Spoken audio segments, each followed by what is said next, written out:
I like this comparison. Let me know if you guys like this comparison.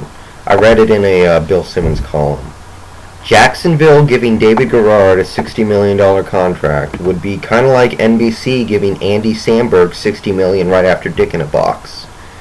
It was something like that, and it's a good comparison. He had a fantastic year, one really good year. I mean, that was pretty much it for him in terms of proving himself, and they gave him a franchise quarterback contract, and I don't think they can be enjoying that experience right now. They're locked into him for pretty much the rest of his career, and after what you're seeing this season, you wonder, is he a franchise quarterback? Well, we'll see. I don't got a ton to say about the game other than that. Garrard led the game off with a pick, got turned into points, and that was pretty much that. Kyle Orton bounced back in a nice way. He was using the tight ends very well. Greg Olsen, Desmond Clark, people kind of forget about those tight ends, but they're pretty good.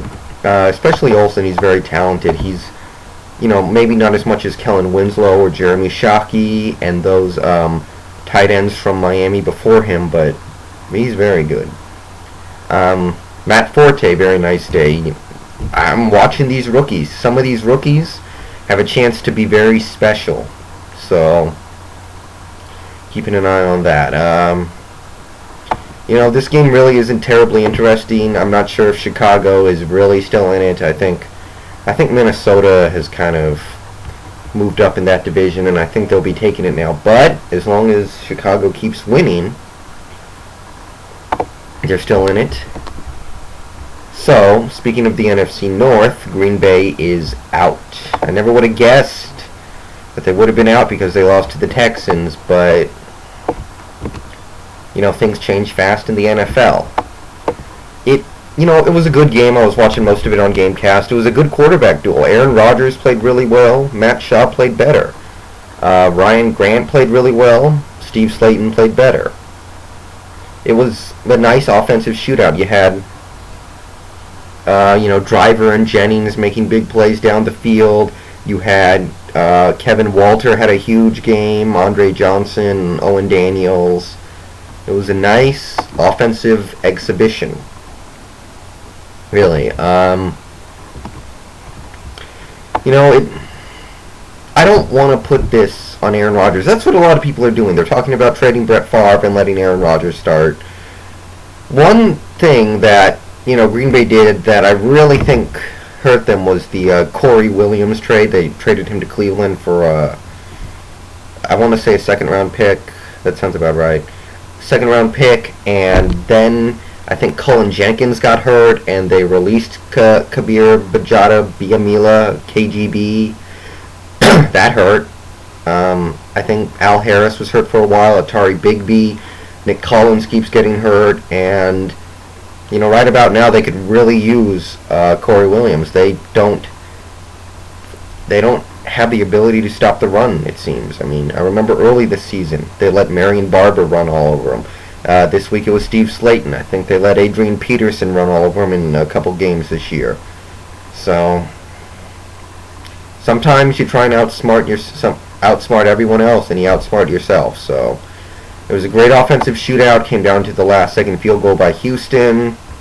In the end, Houston prevails, and I think they're still alive in the wild card. So, very slim hopes there, but they're alive. Minnesota, Detroit.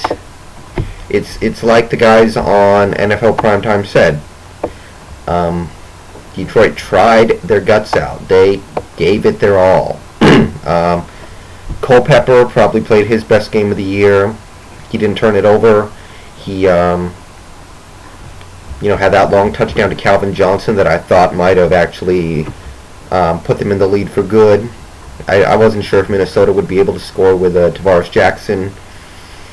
Kevin Smith ran hard against a very tough Minnesota run defense. Obviously, Calvin Johnson had the big play.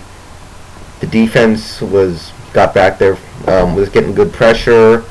They forced a couple turnovers. They knocked Gus Farrar out of the game. They cheap-shotted Jaron Allen out of the game. Wasn't enough. Was not enough. And I don't know if this is where this team ranks among the worst teams of all time. I do think the Tampa Bay Buccaneers in 76 were worse, because if you go look at the stats, that Buccaneers team got shut out like 5 times in 14 games. So they were getting killed. This Detroit team looks like an NFL quality roster. I'm not sure those Buccaneers were. Vikings. They're the ones who are really relevant here, or should be, because they're in the lead in the NFC North, I think. Clutch job by Tavares Jackson. He came in and pitched a nice game in relief. Threw the game-winning touchdown. Adrian Peterson, nice game. Bijanti Shianko. Nice game from him, but I don't need to see that again. Luckily, all the pictures that were all over the internet of that thing that we shall not speak of got taken down. And if you guys don't know what I'm talking about, good.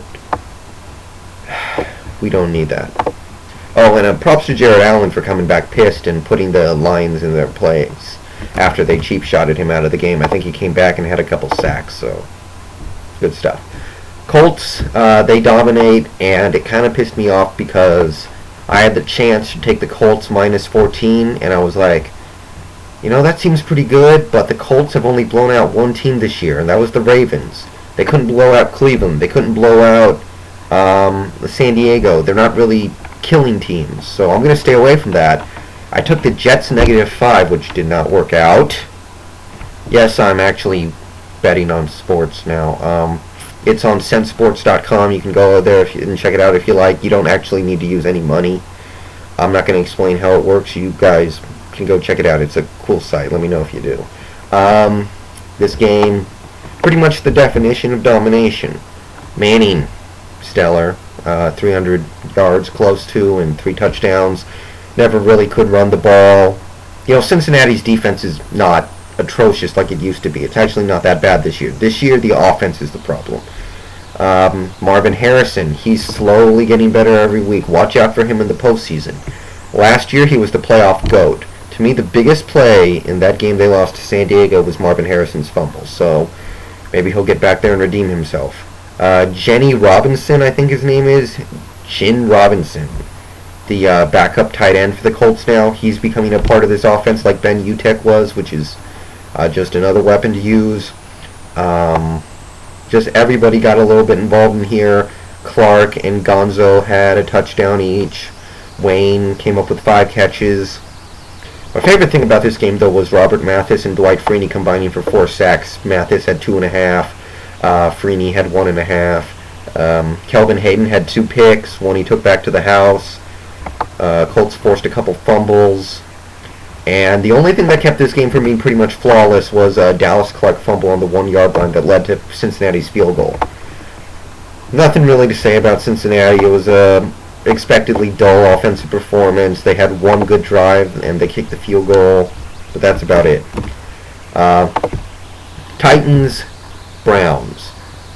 And I took the Titans -14 and that panned out, but I parlayed it with the Jets, so yeah.